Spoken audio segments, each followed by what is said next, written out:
आइए श्रोता समाज, संत समाज जो है गली गली में यही राम नाम की मोती बिखेरते जा रहे हैं, लेकिन हम है कि धर्म के पीछे पड़े रहते हैं। तो आइए श्रोता समाज सीधे चलते हैं कथा प्रसंग में।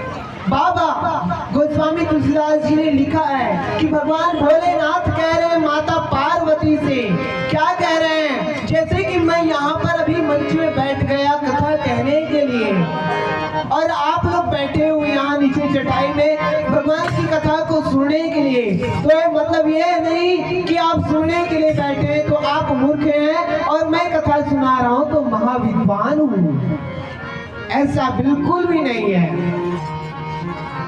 भगवान भोलेनाथ ने लिखा है, कह रहे हैं बोले बिहसी महेश तब ज्ञानी मूड न कोई, जय जस रघुपति करे जब सो तस ते क्षण होए।